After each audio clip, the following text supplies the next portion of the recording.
जन्माद्यस्य यतोऽन्वयादितरतश्चार्थेष्वभिज्ञ स्वराट् तेने ब्रह्म हृदयादिकवये मुह्यन्ति यत् सूरयः तेजोवारी मृदां यथा विनिमयो यत्र त्रिसर्गो मृषा धाम्ना स्वेन सदा निरस्तकुहकं सत्यं परं धीमहि धर्मः प्रोज्झितकैतवोऽत्र परमो निर्मत्सराणां सतां वेद्यं वास्तवमत्र वस्तु शिवदं तापत्रयोन्मूलनं श्रीमद्भागवते महामुनिकृते किं वा परैरीश्वरः सद्यो हृद्यवरुध्यतेऽत्र कृतिभिः शुश्रूषुभिः तर्षणात् निगमकल्पतरोर्गलितं फलं शुकमुखादमृतद्रव संयुतं पिबत भागवतं रसमालयं मुहुरहो रसिका भुवि भावुका.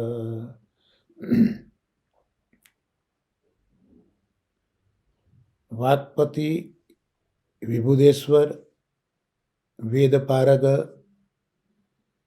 શ્રી વલ્લભાચાર્યજીના અનુગ્રહથી અને પરમ ભાગવતો પૂજ્ય દાદાજી તથા પરમ શ્રદ્ધેય પૂજ્ય નવનીત પ્રિય શાસ્ત્રીજીના આશીર્વાદથી અને પરમ ભગવદીય શ્રી કીર્તનભાઈ શાસ્ત્રીની કાનીથી આજે શ્રીમદ ભાગવતના સત્સંગમાં આપણે આગળ વધીશું. અત્યારે આપણે પ્રથમ સ્કંદ એમાં 6ઠ્ઠો અધ્યાય તેનું અનુસંધાન કરી રહ્યા છે. વ્યાસ મહર્ષિજીએ જ્યારે પોતાનો ખેદ કેમ થયો એ જાણવાનો પ્રયત્ન કર્યો છે ત્યારે ભગવત કૃપાથી શ્રી નારદજી વ્યાસાશ્રમમાં સરસ્વતી તટે પધાર્યા છે અને વ્યાસજીને એમના ખેદનું કારણ સમજાવે છે અને હવે ખેદ કેમ દૂર કરવો તેની પણ સમજ આપે છે. તો આ જે કથા છે એ ચોથા, પાંચમા અને 6ઠ્ઠા અધ્યાયની અંદર પ્રથમ સ્કંદના જોવા મળે છે. એ પૈકી ચોથો સ્કંદ પણ આપણે પ્રભુ કૃપાથી જોયો, પાંચમો સ્કંદ પણ જોયો. ચોથો અધ્યાય, પાંચમો અધ્યાય અને 6ઠ્ઠો અધ્યાય હવે આપણે જોઈ રહ્યા છે. અને 6ઠ્ઠા અધ્યાયમાં ગયા સત્સંગમાં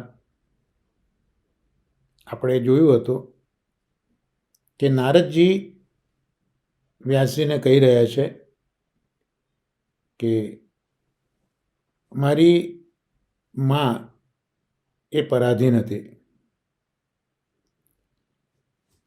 અને મારી માની દેખરેખ નીચે હું હતો. મારી માને ખૂબ જ સ્નેહ મારા માટે હતો એટલે હું માતાનું બંધન ક્યારે છૂટે એની પ્રતીક્ષામાં હતો. એ વખતે હવે આગળ નારદજી પોતાની કથાનું અનુસંધાન શ્રી વ્યાસજીને કરાવી રહ્યા છે 9મા શ્લોકથી કે માતાનું બંધન ક્યારે છૂટે એની પ્રતીક્ષામાં હતો. એ વખતે જે બન્યું તે 9મા શ્લોકથી કહે છે.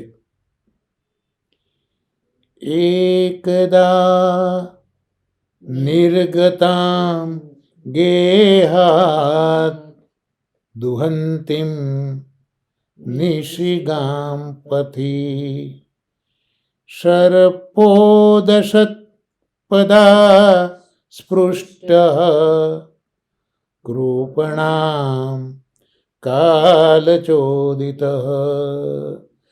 આમાં 9મો અને 10મો શ્લોક એનો સમન્વય છે સમજવા માટે, એટલે આપણે સાથે બોલીશું 10મો પણ એ પહેલાં આ 9મા શ્લોકમાં જે સંધિ વિચ્છેદ છે તેને આપણે જોઈ લઈએ. તો 9મા શ્લોકની પ્રથમ પંક્તિમાં ગેહાત દુહંતિમ એ શબ્દમાં સંધિ છૂટી પડશે ગેહાત વત્તા દુહંતિમ.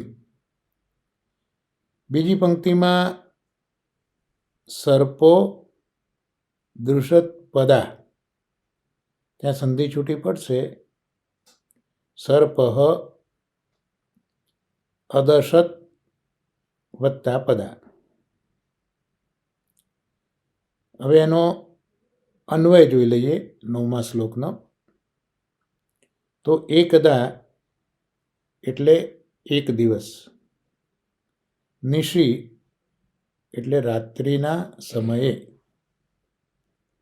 ગામ ગાયને, દુહંતિમ દોહવા માટે, ગેહાત એટલે ઘરમાંથી, નિર્ગતામ બહાર નીકળેલી, કૃપણામ દીન એવી માતાને, પથી એટલે માર્ગમાં, પદા એટલે પગથી, સ્પૃષ્ટ કંઈક દબાયેલો, કાલ ગોદિત કાળથી પ્રેરાયેલો, સર્પ એટલે સર્પ, અદશત એટલે કરડ્યો. હવે 10મો શ્લોક એની સંગતિનો છે એટલે એ પણ શ્લોક આપણે જોઈ લઈએ, પછી એનું બંનેનું ટ્રાન્સલેશન આપણે જોઈશું. 10મો શ્લોક પ્રથમ સ્કંદ 6ઠ્ઠો અધ્યાય. તદા તદહમીશસ્ય ભક્તાનાં સમભિપ્સતઃ અનુગ્રહં મન્યમાનઃ પ્રાતિષ્ઠં દિશમુત્તરામ. તો સંધિ વિચ્છેદ જોઈ લઈએ. તો પ્રથમ પંક્તિમાં 10મા શ્લોકની તદહમી શસ્ય એટલે તત વત્તા અહમ વત્તા ઈશસ્ય. બીજો શબ્દ સમભિપ્સત, ત્યાં સંધિ છૂટી પડશે સમ વત્તા અભિ વત્તા ઈસ્પત. બીજી પંક્તિમાં દિશ મુત્તરામ, દિશમ વત્તા ઉત્તરામ. હવે એનો અન્વય જે દાદાજીએ કર્યો છે તે જોઈએ આપણે. તદા એટલે ત્યારે, તત એટલે તેને, સર્પદંશને, ભક્તાનામ ભક્તોના, સમ કલ્યાણને, અભિઈપ્સત એટલે કે ઈચ્છતા, ઈશસ્ય એટલે ઈશ્વરના, અનુગ્રહમ અનુગ્રહને, મન્યમાન માનતો એવો, અહમ એટલે હું, ઉત્તરામ દિશમ ઉત્તર દિશા તરફ પ્રઅતિષ્ઠમ ચાલી નીકળ્યો.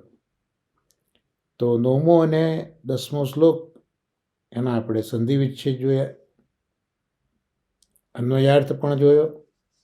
હવે બંને શ્લોકોની સંગતિથી એનો આપણે અનુવાદ દાદાજીએ જે કર્યો છે તે જોઈએ કે એક વખત રાત્રિના સમયે ઘર બહાર નીકળેલી અને ગાયને દોહતી હતી એવી મારી ગરીબ માતાને રસ્તામાં પગથી સહેજ દબાયેલા કાળ પ્રેરિત સર્પે દંશ દીધો.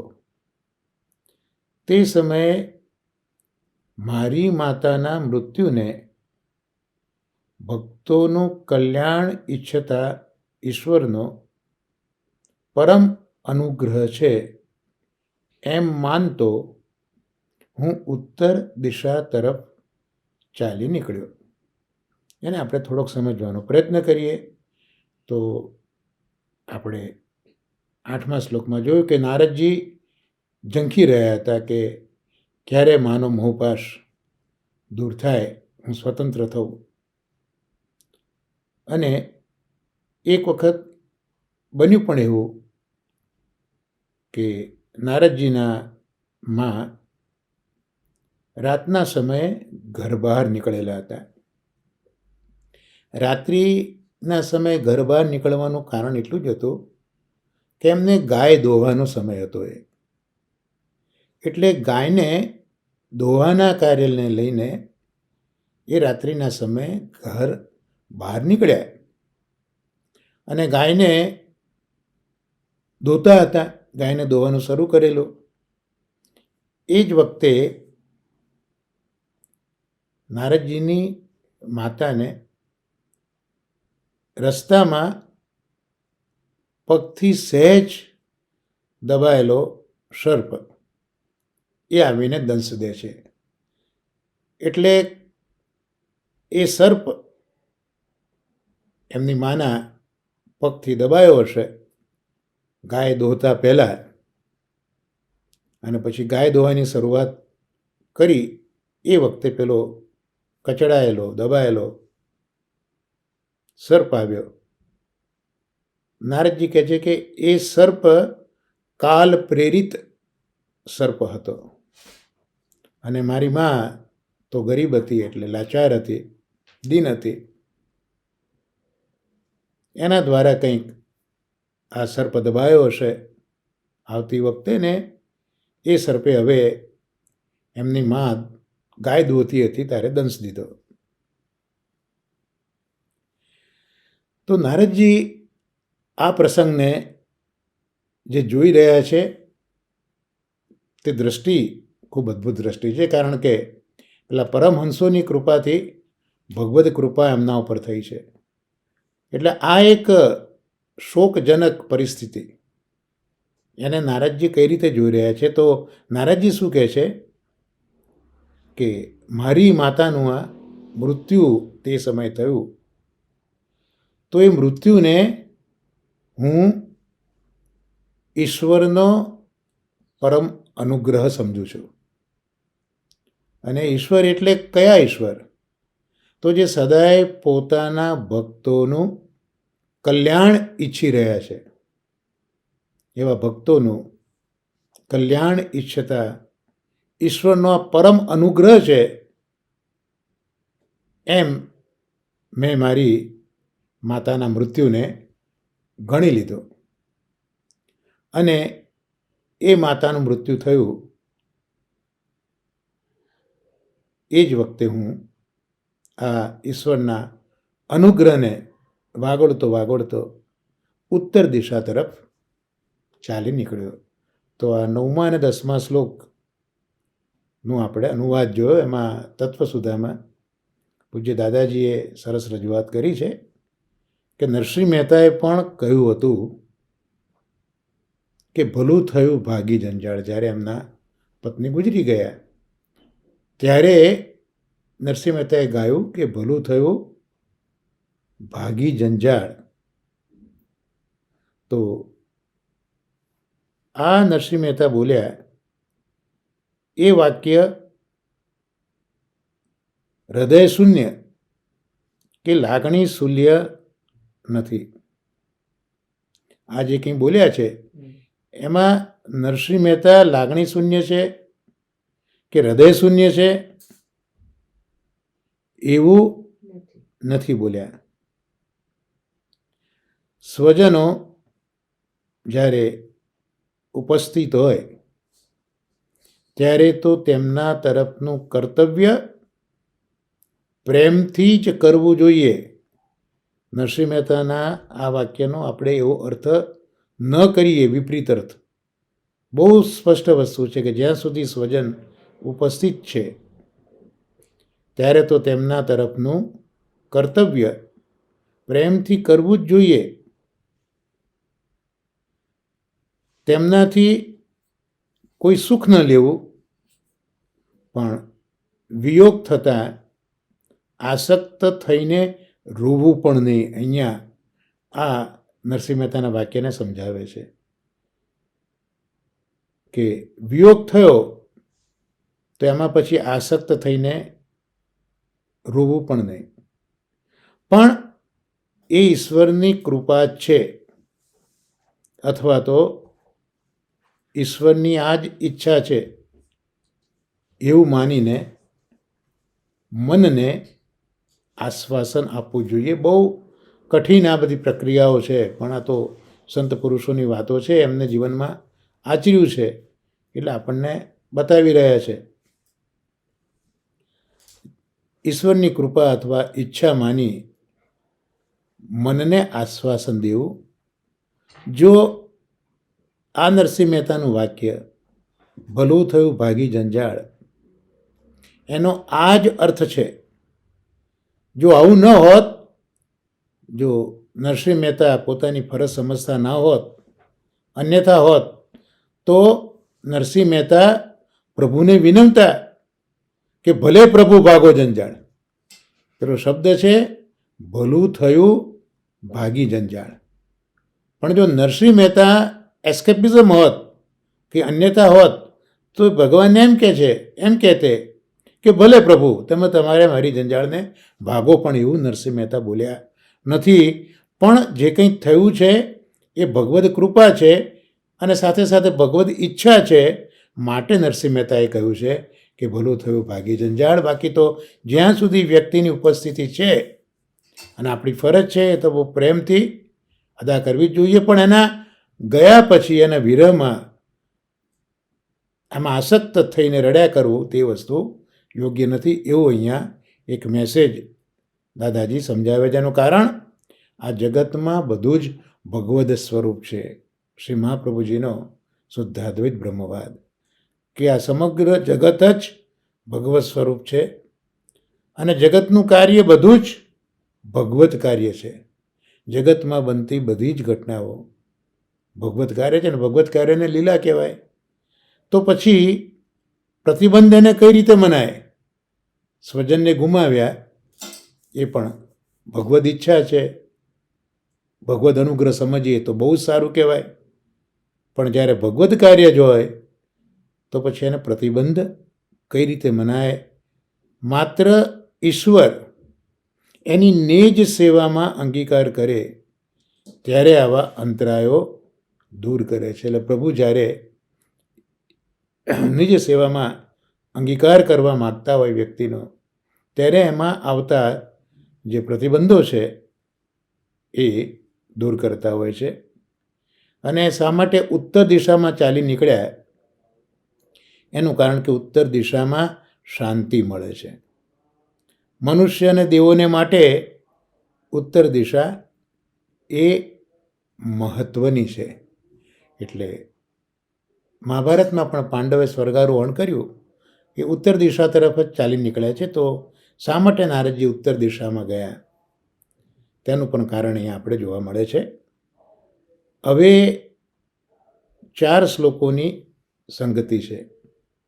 નારદજી ચાલી નીકળ્યા છે પણ એ ચાલતા ચાલતા રસ્તામાં એમને શું શું જોયું, ક્યાંથી પસાર થયા, એ બધી વાત વ્યાસજીને કહી રહ્યા છે. તેની સંગતિ 4 શ્લોકોમાં છે, 11, 12, 13 અને 14. એટલે અહીંયા પણ આપણે 11, 12, 13, 14 શ્લોક જોઈને એનો સંધિ વિચ્છેદ જોઈ લેશું, અન્વય જોઈ લેશું, પણ એનો જે અર્થ છે એ 4 શ્લોકોનો આપણે સાથે જોઈશું. તો હવે પ્રથમ સ્કંદના 6ઠા અધ્યાયમાં 11મો શ્લોક જોઈએ. નારદજી હવે ઉત્તર દિશામાં ચાલી નીકળ્યા છે, તો ત્યાં શું જુએ છે? સ્ફિતાંજન પદાંસ્તત્ર પૂરગ્રામ વ્રજાકરાન ખેટખર્વટ્ટવાટિશ્ચ વનાન્યો પવનાની ચ. એટલે ત્યાં સંધિ છૂટી પડશે. પ્રથમ પંક્તિમાં પહેલો શબ્દ સ્ફિતાન જનપદાંસ તત્ર, એટલે સ્ફિતાન વત્તા જનપદાન વત્તા તત્ર. ત્યાર પછી બીજી પંક્તિમાં વનાન્યુપવનાની, તો ત્યાં વનાની વત્તા ઉપવનાની. તો ત્યાં અન્વય દાદાજીએ કરેલો જોઈએ. તો તત્ર એટલે તે ઉત્તર દિશામાં, સ્ફિતાન સમૃદ્ધ એવા જનપદાન દેશોને, પૂરગ્રામ વ્રજ આકરાન એટલે નગર, ગામ, નેસડા અને ખાણો અગરોને, ખેટ ખરવટ વાટી ખેડૂતોના નિવાસે, અગ્નિહોત્રીઓના ધામો વાડીઓ, ચ એટલે અને, વનાની એટલે વનોને, ચ એટલે અને, ઉપવનાની ઉપવનોને. ત્યાં બિટવીન ધ લાઇન્સ ઓળંગીને હવે 12મો શ્લોક જોઈએ. ચિત્રધાતુ વિચિત્રાદ્રી નિભમગ્ન ભુજદ્રુમાન જલાશયાન શિવ જલાન નલિની સુરસેવિતા. ત્યાં સંધિ છૂટી પડશે. પહેલો શબ્દ જે છે ચિત્રધાતુ વિચિત્તાદ્રી નિભ ભગ્ન ભુજદ્રુમાન, એટલે ચિત્ર ધાતુ વિચિત્ર વત્તા આદ્રીન, પછી ઈભ ભગ્ન ભુજદ્રુમાના સંધ્યા આવી રીતે છૂટી પડશે. ત્યાં અન્વયાર્થ દાદાજીએ લખ્યો છે અને બીજી પંક્તિમાં પણ આવશે, જલાશયાત શિવ જલાન. તો જલાશયાન વત્તા શિવ જલાન વત્તા નલિની, એ સંધિ છૂટી પડશે. અન્વય જોઈએ આપણે. તો ચિત્ર ધાતુ વિચિત્ર અદ્રીન, તો જુદી જુદી તરહની ધાતુઓવાળા વિચિત્ર પર્વતોને, ઈભ ભગ્ન ભુજદ્રુમાન હાથીઓએ ભાંગી નાખેલી ડાળીઓવાળા વૃક્ષોને, શિવ જલાન પવિત્ર જળવાળા, જલ આશ્રયાન જળાગારોને, સુરસેવિતા દેવોથી સેવાતી. આ અન્વય આપણે કર્યો. હવે 13મો શ્લોક પ્રથમ સ્કંદના 6ઠ્ઠા અધ્યાયનો. ચિત્ર સ્વનૈ પત્રરથૈર વિભ્રમદ્ભ્રમરશ્રિય નલવેણુ શરસ્તંભ કુશકીચક ગહ્વરમ. ત્યાં સંધિ છૂટી પડશે. પ્રથમ પંક્તિમાં પત્રરથૈર વિભ્રમદ્ભર શ્રિય એટલે પત્રરથૈ વિભ્રમત વત્તા ભ્રમર શ્રિય. હવે ત્યાં અન્વયાર્થ કર્યો છે કે ચિત્ર સ્વનૈ એટલે વિચિત્ર અવાજવાળા, પત્રરથૈ એટલે પક્ષીઓ વડે, વિભ્રમત ભ્રમરશ્રિય આમ તેમ ફરતા, ભ્રમરોથી સુંદર શોભતી, નલિની એટલે વાવડીઓને,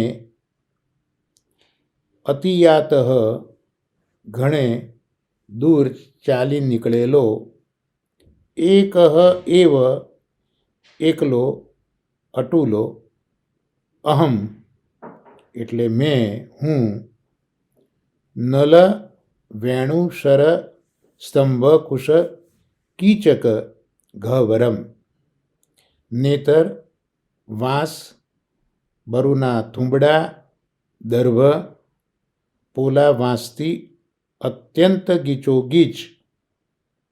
હવે 14મો શ્લોક જોઈએ. એક એવાતિયાતો હ મદ્રાક્ષમ વિપિનમ મહત ઘોરમ પ્રતિભયાકારમ વ્યાલો લોકશિવાજીરમ. ત્યાંની સંધિ વિચ્છેદમાં તો એક સંધિ છે, એવાતિયાતો અમદ્રાક્ષમ, એવાતિયાતો અદ્રાક્ષમ અહમ. હવે એનો અન્વયાર્થ જોઈએ તો ઘોરમ એટલે ઘોર, પ્રતિભય આકારમ ભય ભરેલું, વ્યાલ ઉલુક શિવ અજીરમ સર્પ, ઘુવડ, શિયાળ વગેરે ખીલવાનું આંગણ બનેલું, મહત એટલે મોટું, વિપિનમ અરણ્યને, અદ્રાક્ષમ હું જોતો હતો. તો આ પ્રથમ સ્કંદના 6ઠ્ઠા અધ્યાયના 11, 12, 13, 14 4 શ્લોકો સમન્વયમાં છે. નારદજીએ શું શું જોયું છે તેનું વર્ણન અહીંયા છે. તો આપણે જોઈએ, અનુવાદ એનો જોઈએ.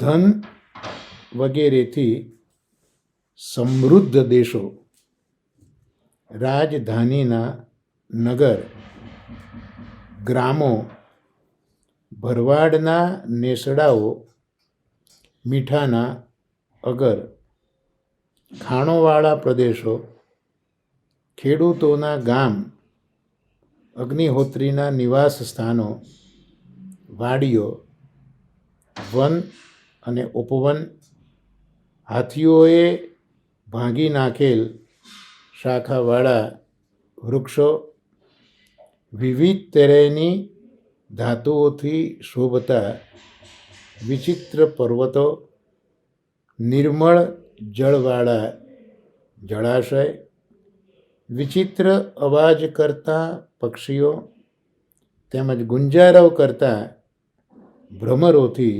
સુહામણા, દેવ સેવિત કમળવાળા સરોવર, વાવડીઓ વગેરેને ઓળંગતો એકલો, નેતર વાંસ બરુ દર્ભ કાશ નામનું ઘાસ તથા શબ્દ કરતા વાંસના જૂથથી ગીચ ઘાતકી કુર પ્રાણીઓને પણ ભય ઉપજાવે તેવા સર્પ, ઘુવડ, શિયાળ વગેરેને રહેવા માટેના આંગણા સમાન એક ભયંકર જંગલને જોતો હું આગળ ચાલ્યો જતો હતો.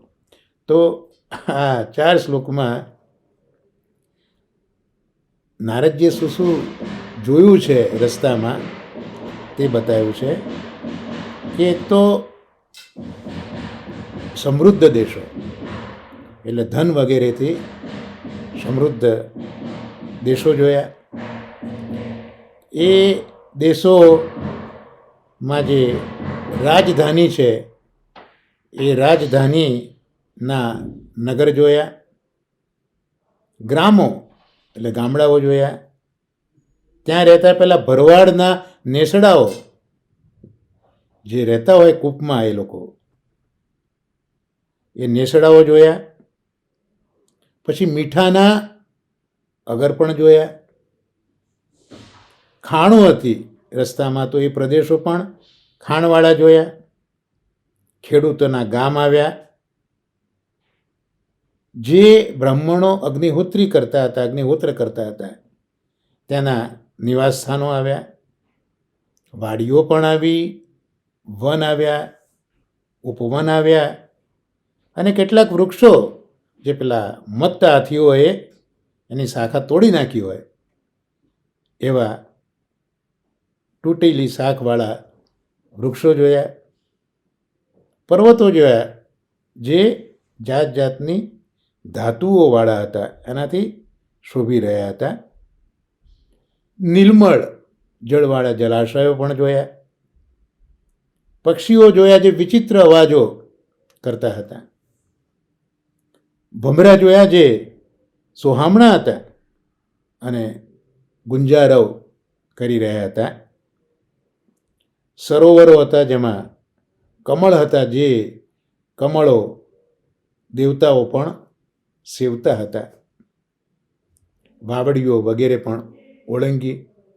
નારદજી આટલું વર્ણન કર્યા પછી કહે છે કે હું એ વખતે એકલો અટુલો હતો, મારી સાથે કોઈ નહોતું. એટલે 5 વર્ષનો બાળક જે જગ્યાએથી પસાર થયો છે ત્યાં આકર્ષણ કરતી વસ્તુઓ પણ છે અને એકાંત ભયજનક વાતાવરણ ત્યાં જોવા મળે છે. પણ એકલો અટુલો છે તો નથી એને આ કોઈ સમૃદ્ધિ આકર્ષી શકતી કે નથી કોઈ એને આ બધી તકલીફો રોકી શકતી.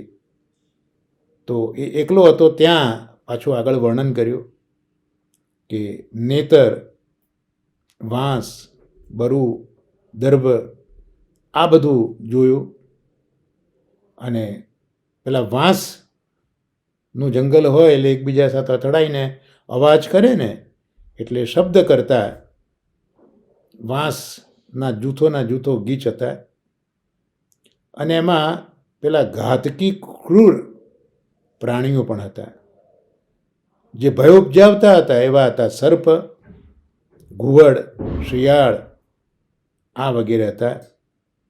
અને એ બધાને રહેવા માટેનું જાણે એક આંગણું હોય. કોને કોને રહેવાનું? સર્પ, ઘુવડ, શિયાળ વગેરે ને રહેવા માટેનું આંગણું હોય એવું એક ભયંકર જંગલ પણ જોયું. નારદજી કહે છે કે આ બધું જોતા હું તો આગળ ને આગળ ચાલ્યો જતો હતો. તત્વસુધામાં દાદાજી વિશેષમાં લખે છે કે આ જે 4 શ્લોકો છે એની સંગતિમાં વન પર્યટન અને વન દર્શન એનું વર્ણન અહીંયા જોવા મળે છે. કારણ કે આ જે કંઈ આપણે વાંચન કર્યું એની અંદર મુખ્યતઃ વનમાંથી પસાર થયા છે તો એ વનનું પર્યટન કરતા હોય એ વન દર્શનનું આબેહૂબ વર્ણન છે. અને પ્રથમ શ્લોકમાં એની અંદર પૃથ્વીના ભાગનું કથન છે. કારણ કે જે પેલા સમૃદ્ધ દેશો, રાજધાની, ગામો વગેરે જોયું, ખેડૂતોના ગામ જોયા, તો એમાં એક પૃથ્વીના ભાગનું કથન છે. હવે શરૂઆત જ કરી સ્ફિતાન શબ્દથી, એટલે અઢળક ધાન્યવાળા.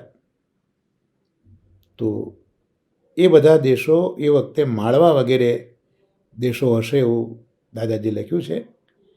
તો માળવા વગેરે દેશોમાં નારદજી ગયા છે. વ્રજ એટલે નેસડાઓમાં ગયા છે. આકરાન એટલે મીઠાને પકવતા અગરો અથવા ખાણોમાં આગળથી પણ પસાર થયા. ખેટ એટલે ખેડૂતોના જે કંપાઓ હતા ત્યાંથી પસાર થયા છે. ખરવટ એટલે જે લોકો અગ્નિહોત્ર કરતા હોય એમના નિવાસો આગળથી પસાર થયા છે, અથવા તો આદિવાસીના રહેઠાણો પણ હોઈ શકે છે. ખરવટનો એક અર્થ બતાવ્યો કે એક બાજુ નદી હોય અને બીજી બાજુ પર્વત હોય, એની વચમાં જે રહેઠાણો છે, જ્યાં અગ્નિહોત્ર કરનારા વસે છે, તેને ખરવટ તરીકે ઓળખવામાં આવે છે. એટલે એક બાજુ નદી હોય, બીજી બાજુ પર્વત હોય અને એની વચ્ચે રહીને જે લોકો અગ્નિહોત્ર કરતા હોય તેને ખરવટ કહેવાય. શિવજલાન તો અહીંયા શિવ શબ્દ જ બતાવે છે કે રોગચાળો ન કરે એવા શુદ્ધ જળાશયોને શિવ જલ કહેવામાં આવે છે. અને એકહ એવાતિયાત નારદજી કહે છે કે હું એકલો જ ફર્યો, એકલા જ નારદજી હતા, બીજું કોઈ સાથે નથી. તે પણ લગભગ 5 વર્ષની વયમાં. એટલે એ બતાવે છે કે કેવલ ઈશ્વર કૃપાથી જ નિર્ભયતા એમનામાં આવી ગઈ હતી, અથવા તો નિર્દોષ અવસ્થા હતી એટલે પણ નિર્ભયતા આવી હતી. નિર્દોષ હોય તો પણ નિર્ભયતા આવે, અને ભગવદ કૃપા હોય તો પણ નિર્ભયતા આવે. કારણ કે જે કંઈ બધા રાની પશુઓનો જિક્ર કર્યો, તો સામાન્ય રીતે તો એને આપણે છંછેડીએ તો જ એ લોકો આક્રમણ સામાન્ય રીતે કરતા હોય, પણ નિર્દોષ હોય એને કંઈ આની બધી પડી નથી હોતી. એ નિર્ભય આપોઆપ થઈ જતો હોય છે. અને એમાં જ્યારે ઈશ્વરની કૃપા ભળે ત્યારે તો વ્યક્તિ નિર્ભય બની જતી હોય છે. તો આ નારદજીનું જે વન દર્શન, વન પર્યટન, પૃથ્વીના કેટલાક ભાગોનું વર્ણન, એ 11 થી 14 એ 4 શ્લોકોમાં આપણે જોયું. અને હવે આપણે 15મો શ્લોક પ્રથમ સ્કંદના 6થા અધ્યાયનો જોઈ રહ્યા છીએ. પરિશ્રાંતેન્દ્રિયાત્માહમ ત્રુટપરીતો બુભુક્ષિતઃ સ્નાત્વા પીત્વા હૃદે નદ્યા ઉપસ્પૃષ્ટો ગત શ્રમઃ. એની આપણે સંધિ વિચ્છેદમાં તો એક જ છે, પરિશ્રાંતેન્દ્રિયાત્માહમ. પરિશ્રાંત વત્તા ઇન્દ્રિય વત્તા આત્માન અહમ, આત્મા અહમ. એનો અન્વયાર્થ દાદાજીએ કરેલો જોઈએ. પરિશ્રાંત ઇન્દ્રિય આત્મા, તો ચાલવાથી શ્રાંત ઇન્દ્રિયો તેમજ દેહવાળો, શાંત એટલે થાકેલું, તો ચાલવાથી શ્રાંત ઇન્દ્રિયો તેમજ દેહવાળો તૂટ પરિતઃ એટલે તૃષાતુર, તરસ લાગી હોય, બુભુક્ષિત એટલે ભૂખ લાગી હોય, ક્ષુધાતુર, અહમ એટલે હું, નદ્યાહા એટલે નદીના, હૃદે એટલે ઊંડા ધરામાં, સ્નાત્વા સ્નાન કરીને, પીત્વા જળ પાન કરીને, ઉપસ્પૃષ્ટ આચમન વગેરે કરતો, ગતશ્રમ શ્રમરહિત થયો. અનુવાદ જોઈએ દાદાજીએ કરેલો. ત્યારે ઇન્દ્રિયો તેમજ દેહથી ખૂબ જ થાકી ગયો હતો, ક્ષુધા તૃષાથી પીડાતો હતો. રસ્તાના એક જલાશયમાં જલપાન સ્નાન કરી અને શ્રમરહિત થયો. નારદજી પોતાના પર્યટનની વાત આગળ ચલાવે છે કે આટલી બધી જગ્યાએથી હું પસાર થયો, ચાલતો ગયો. પરિણામ શું થયું કે હું થાકી ગયો. મારી ઇન્દ્રિયો પણ થાકી ગઈ, મારો દેહ પણ થાકી ગયો. અને એટલું નહીં, ક્ષુધા અને તૃષા, ભૂખ અને તરસ, એનાથી હું પીડાતો હતો. મને ભૂખ પણ લાગી હતી, મને તરસ પણ લાગી હતી. ત્યાં રસ્તામાં એક જલાશય જોયું અને જલાશયમાં જલપાન કર્યું, સ્નાન પણ કર્યું. એટલે જલપાન અને સ્નાન કરતાં જ નારદજી કહે છે કે મારો જે શ્રમ હતો, મારી ઇન્દ્રિયો, મારો દેહ જે થાકી ગયા હતા, તે બધા હવે થાક વગરના થઈ ગયા, શ્રમ રહિત થઈ ગયા.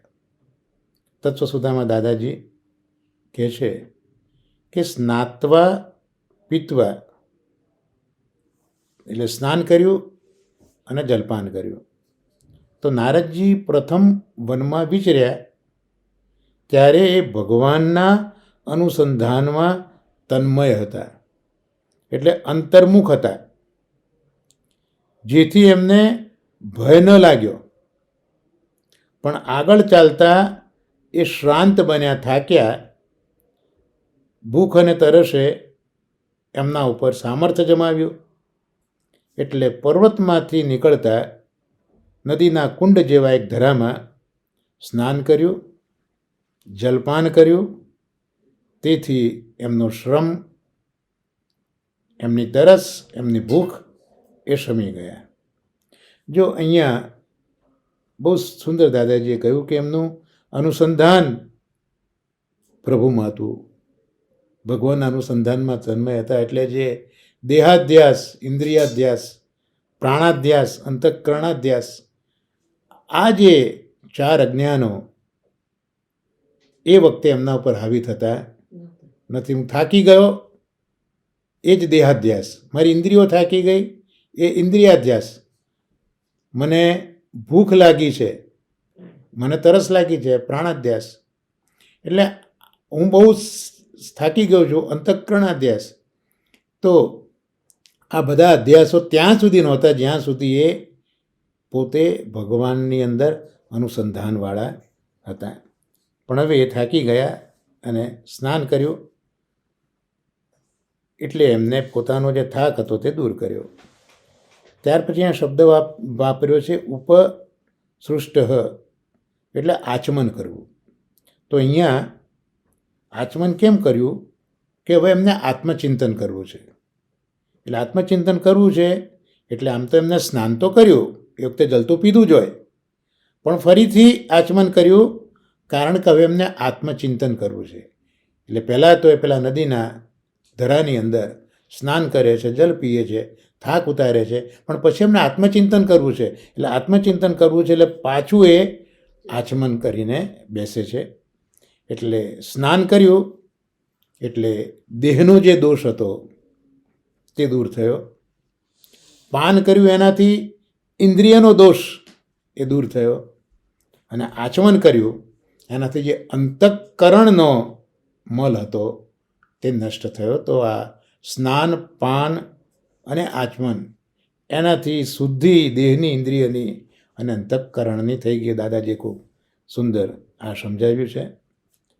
અને હવે 16મો શ્લોક જોઈએ, કારણ કે નારદજી હવે શ્રમ રહિત થયા છે, તો આગળ શું કરે છે તેને આપણે જોઈએ. 16મા શ્લોકમાં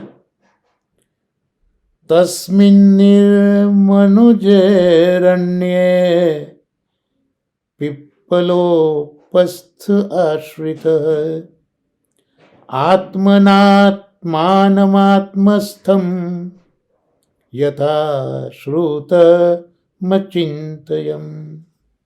સંધિ વિચ્છેદ જોઈએ આ 16મા શ્લોકમાં. તો પ્રથમ શબ્દ તસ્મિન નિર્મનુજેરણ્યે, એટલે તસ્મિન વત્તા નિર્મનુજે વત્તા અરણ્યે, અને બીજી પંક્તિમાં યથા શ્રુતમચિંતયમ.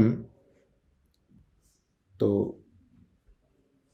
ત્યાં યથા શ્રુતમ ચિંતયમ અને આત્મનાત્માનમાત્તસ્થમ, ત્યાં આત્મા વત્તા આત્માનમ વત્તા આત્યસ્થમ, આત્મસ્થમ, આ સંધિ છૂટી પડશે.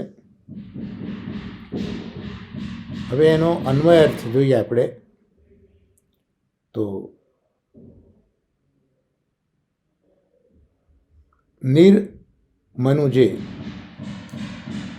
મનુષ્ય વગરના, તસ્મિન અરણ્યે એટલે તે અરણ્યમાં, પીપલ ઉપસ્થે પીપળાના મૂળ પ્રદેશમાં, આશ્રિત આશ્રય કરીને બેઠેલા મેં, યથાશ્રુતમ શ્રવણ કર્યું હતું તે પ્રકારે, આત્મના એટલે બુદ્ધિથી, આત્મસ્થમ હૃદયમાં રહેલા, આત્માનમ પરમાત્માને, અચિંતયમ સ્મરણ કરવા લાગ્યો.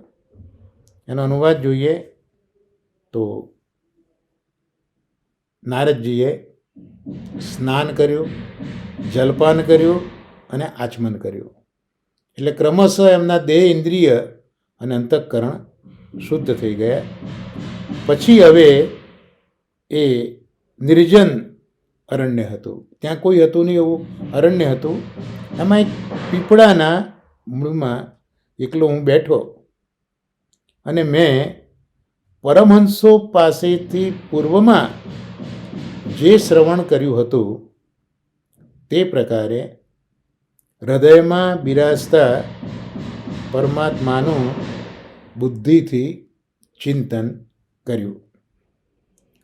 હવે નારદજી કહે છે કે અરણ્ય તો નિર્જન હતું જ, પણ ત્યાં એક પીપળાનું વૃક્ષ હતું, એના મૂળમાં હું એકલો બેઠો અને પહેલાં મેં જે પરમહંસોએ મને શ્રવણ કરાવ્યું હતું, જે સંભળાવ્યું હતું, એ પ્રકારે મારા હૃદયમાં જે પરમાત્મા બિરાજતા હતા તેમનું મેં મારી બુદ્ધિથી ચિંતન કરવાની શરૂઆત કરી. એટલે હૃદયસ્થ જે સ્વરૂપ હતું, જે મેં પરમહંસો પાસેથી સાંભળીને હૃદયમાં પધરાવેલું હતું, એ સ્વરૂપને હું મારી બુદ્ધિથી વિચારીને ચિંતન કરવા લાગ્યો. ત્યાં દાદાજી તત્વસુધામાં લખે છે કે નિર્મનુજે, એટલે બહુ સરસ વાત કરી કે નિર્મનુજે જ્યાં કોઈ મનુષ્ય નથી, તો જ્યારે આત્મચિંતન કરવું હોય, લેખન કાર્ય કરવું હોય કે સંશોધન કરવું હોય, ત્યારે એકાંત અને એકાકી થઈને કરવું તો એ સરસ રીતે થાય. જ્યારે આપણે આત્મચિંતન કરવું હોય, લેખન અને સંશોધન કરવું હોય, ત્યારે એકાંત અને એકાકી થઈને કરવું તો એ સહજતાથી થઈ જતા હોય છે, જેથી બીજા બધા વિક્ષેપોમાંથી આપણે બચી જઈએ. અને પીપલોસ્થ, પીપર એટલે પીપળાનું વૃક્ષ, એને જે નારદજી પોતાની પીઠ એટલે વાંસાનો ભાગ એનો સ્પર્શ થાય એવી રીતે એ ધ્યાનમાં બેસી ગયા અને મનોનિગ્રહ થાય. એટલે દાદાજી કહે છે કે આ રીતે બેસવાથી મનોનિગ્રહ થઈ જતો હોય છે. અને આમે પીપળાનું વૃક્ષ તો બહુ ઉપયોગી છે અને ભગવાન શ્રી કૃષ્ણે પણ દેવસર્ગ જે કર્યો તે પીપળાના વૃક્ષમાં જ કર્યો છે.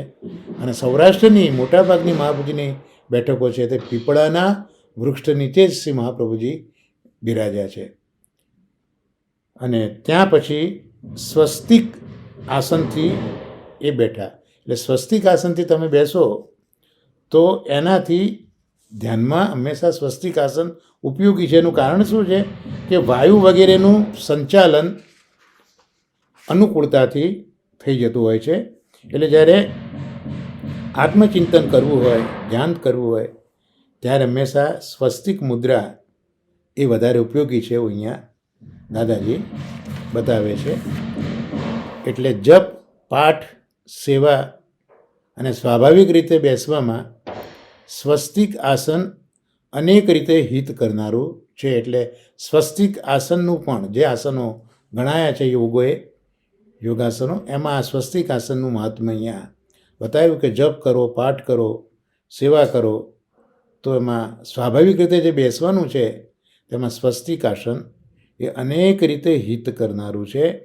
અને હરિચિંતન, ગુરુમુખથી શ્રવણ કરેલ સ્વરૂપ અનુસાર કરવું. તો હવે પ્રભુનું ચિંતન આપણે કઈ રીતે કરવું એ પણ એક માર્ગદર્શન આપ્યું અહીંયા નારદજીના પ્રસંગથી, કે ગુરુમુખથી જે આપણે શ્રવણ કર્યું હોય તે સ્વરૂપ અનુસાર હરિચિંતન થયેલું છે. મહાપ્રભુજી આપણને સ્મરણની તો વાત કરી છે, તો જે પુષ્ટિસ્થ પ્રભુને સમજાયા, જે વિરુદ્ધ ધર્માશ્રય પ્રભુ ચોથા અધ્યાયમાં હરિરાયજી મહાપ્રભુજીએ આપણને બતાવ્યા શિક્ષાપત્રોમાં, તો એ વિરુદ્ધ ધર્માશ્રય પ્રભુ એ આપણે શ્રવણ કર્યું છે એ સ્વરૂપ અનુસાર હંમેશા હરિચિંતન કરવું. તો આ સાથે જે શ્રીમદ ભાગવતનો આપણો અનુક્રમ છે તે અહીંયા આપણે સંપન્ન કરીએ. આજે 16મા શ્લોક સુધી આપણે પહોંચ્યા છે. હવે આગળ ઠાકોરજી જેમ પ્રેરણા કરશે તેમ આપણે જોઈશું. અને હવે જે પુરુષોત્તમ સહસ્ત્રનામ છે તેમાં આપણે જોઈશું. એમાં આપણે જે શરૂઆત કરી હતી એમાં 162મું નામ આપણે જોયું હતું. એટલે 39મો જે શ્લોક હતો એ 39મો શ્લોક સંપન્ન થયેલો 162માં નામ સાથે. અને હવે 40મો શ્લોક આપણે જોઈ રહ્યા છે. આ ત્રીજો સ્કંદ છે, સર્ગલીલા, ઠાકોરજીનો જમણો બાહુ.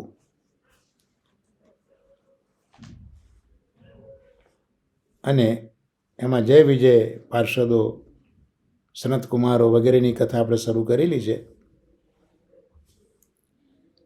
તેની વાર્તા આપણે જોઈશું.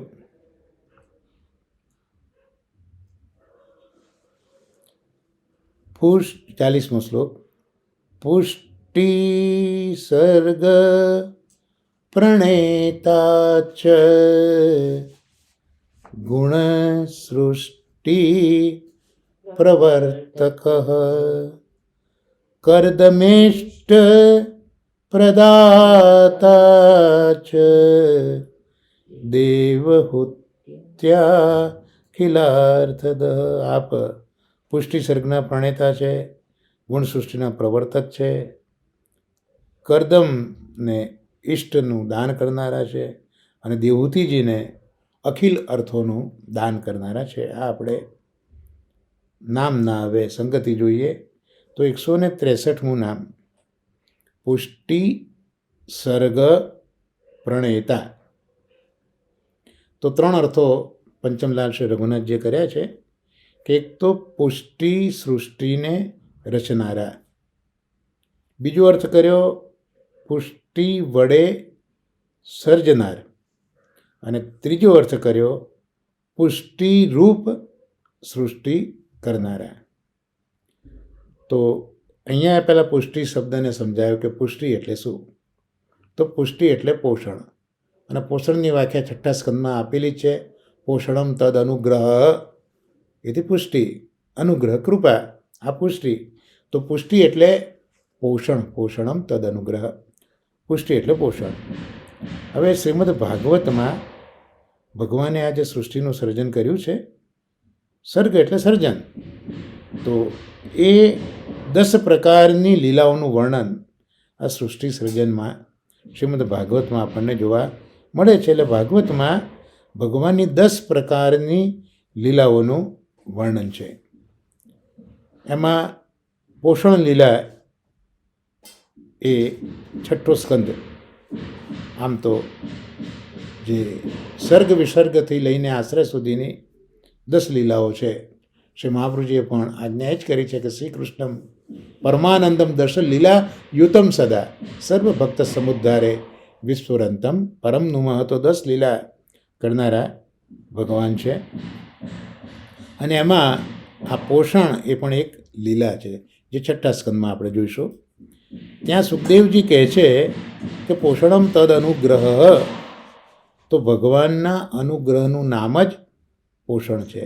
અને તે પોષણ જ પુષ્ટિ છે. એટલે અનુગ્રહ એટલે પોષણ, પોષણ એટલે પુષ્ટિ.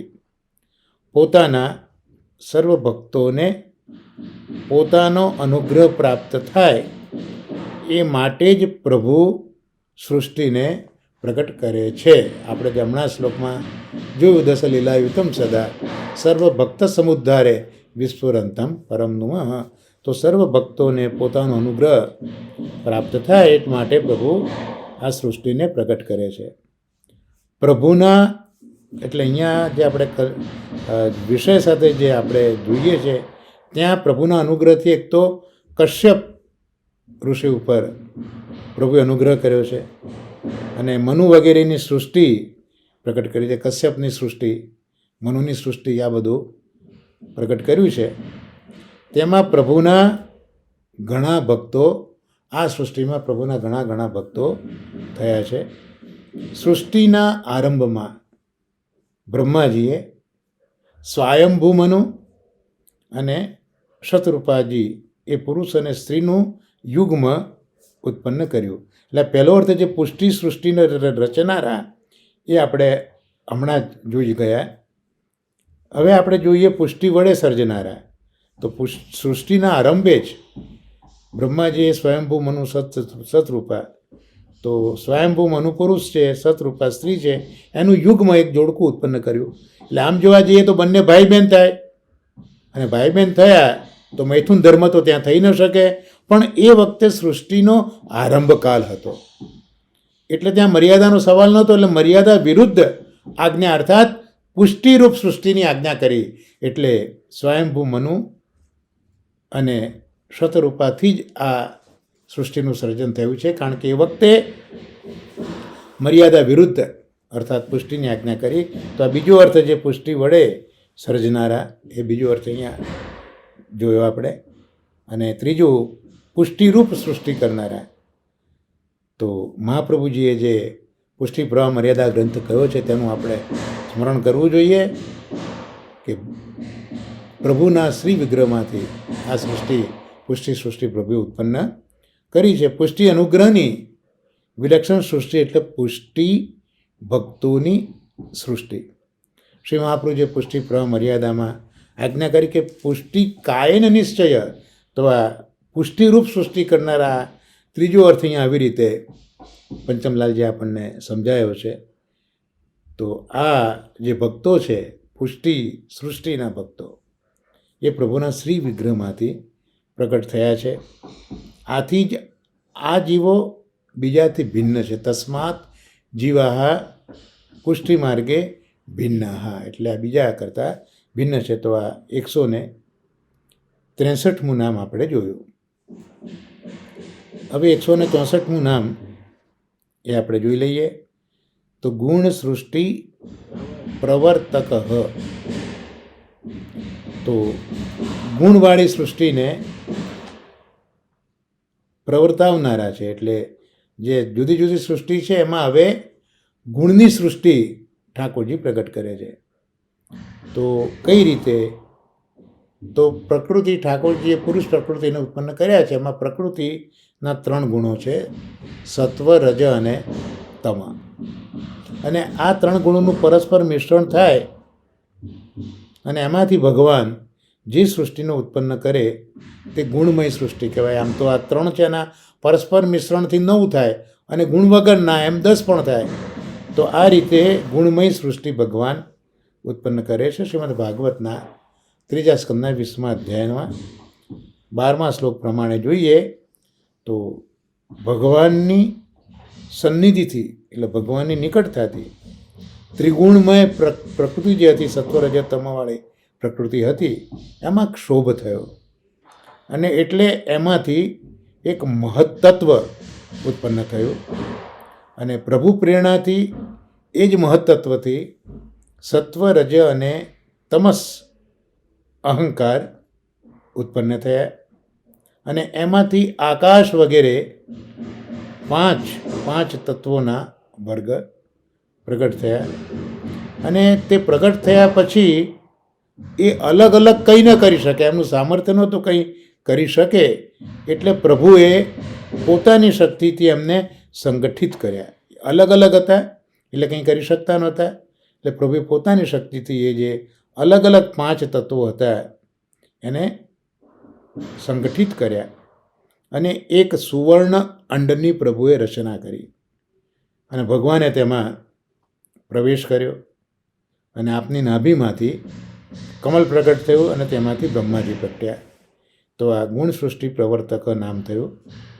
હવે 165મું નામ કર્દમેષ્ટ પ્રદાતા. તો કર્દમ મુનિને ઇષ્ટ વસ્તુ આપનારા.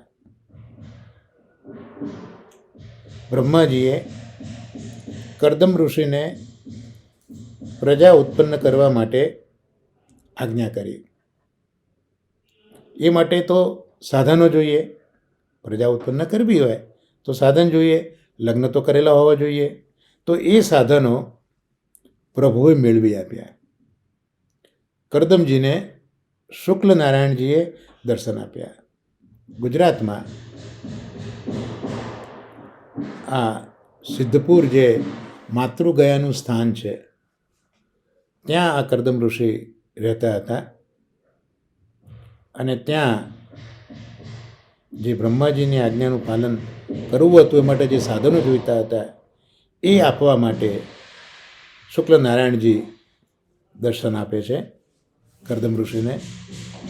દર્શન કરીને આ ઋષિ સ્તુતિ કરે છે અને સ્તુતિમાં એ નિવેદન એ જ કરે છે કે મારા સ્વભાવને અનુરૂપ અને ગૃહસ્થ ધર્મના પાલનમાં જે સહાયક થાય એવી શીલવાન કન્યા સાથે મારે વિવાહ કરવો છે. આ ભોળા ઋષિ ભોળા ભક્તને જોઈને પ્રભુનું હૃદય ભરાઈ આવ્યું કે શું માગ્યું છે મારા ભક્તે. અને એ જે આનંદના આંસુ એ વખતે આ શુક્લનારાયણના આંખોમાંથી સરી પડ્યા તે જ બિંદુસર તરીકે સિદ્ધપુરમાં બિરાજ્યું. એટલે આ ભગવાન પણ આ ભોળા ભક્તના ભાવથી રાજી થઈ ગયા છે. એટલે ભાગવતના 3 સ્કંદના 21મા અધ્યાયમાં 15મા શ્લોકમાં આ વસ્તુ છે કે ભગવાન આ ભોળા ઋષિની આજ્ઞા સ્વીકારે છે